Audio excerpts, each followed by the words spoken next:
મારું નામ શિલ્પા અણઘણ છે। હું એક નાની છું। મારી દીકરી નેન્સી ઘોરી કરીને આ પ્રી પ્રેગ્નન્સી ક્લાસમાં મમ્મીસ ટચમાં આવે છે। એણે મને એમ કીધું કે મમ્મી તમારે અને મારા સાસુને બંનેને આ ક્લાસમાં જવાનું છે।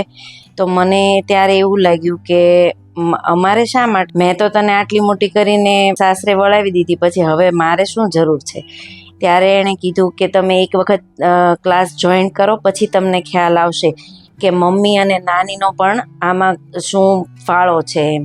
અને ક્લાસ જોઈન કર્યા પછી મને ખરેખર ખ્યાલ આવ્યો કે એક નાનીનો પણ આમાં પૂરતો રોલ હોય છે, કારણ કે આપણને ખબર જ નથી હોતી કે આપણે ઘરે કેવી રીતે રસોઈ બનાવીએ છીએ, કેવી રીતે એકબીજાની સાથે વર્તન કરીએ છીએ, એ પણ બધું મને ક્લાસમાં આવ્યા પછી જ જાણવા મળ્યું। આ ક્લાસમાં આવ્યા પછી તે ખરેખર મને એવું ફીલ થયું કે હું રોજે જે રીતે ખાવાનું બનાવું અને જે રીતે જમીએ, એ બધી વાતોમાં જે ફેરફાર કરવાનો હતો એ મને શીતલ મેમ દ્વારા જાણવા મળ્યો કે ભાઈ આપણે રસોઈ બનાવતી વખતે શ્લોક બોલતા બોલતા રસોઈ બનાવવી જોઈએ, નીચે આસન પર બેસીને જમવું જોઈએ અને જમતા પહેલાં પ્રાર્થના કરવી જોઈએ।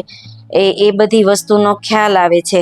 અને આમાં અમારો એક ક્લાસ 15 દિવસે એક ક્લાસ પર થાય છે અને એક ક્લાસ જે મારા વાલા બાના જે મેમ્બરો છે એમના ઘરે થાય છે। તો એમાંથી પણ આપણને ઘણું શીખવા મળે છે કે કોની પાસે કઈ કળા છે, અને ત્યાં આપણે એકબીજાના વિચારો શેર કરી શકીએ છીએ અને એમાંથી પણ ઘણું જાણવા મળે છે। એક વખત ક્લાસમાં અમને એવું કહેવામાં આવ્યું હતું કે તમારે લોકોએ બધાએ ભેગા મળી અને બાળગીતો અને હાલરડા ગાવાના છે।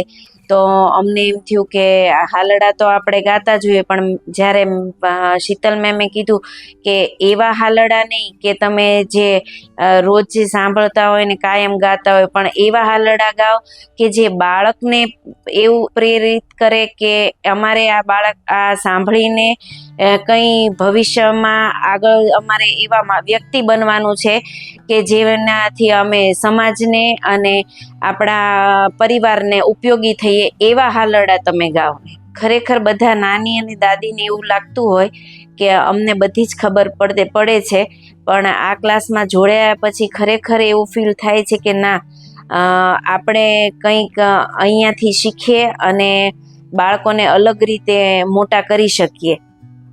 ગર્ભ સંસ્કાર ઉપરાંત આવા નાની અને દાદીના કોર્સ કરાવવા માટે હું શીતલ મેમનો અને મમ્મીસ ટચનો ખૂબ ખૂબ આભાર વ્યક્ત કરું છું।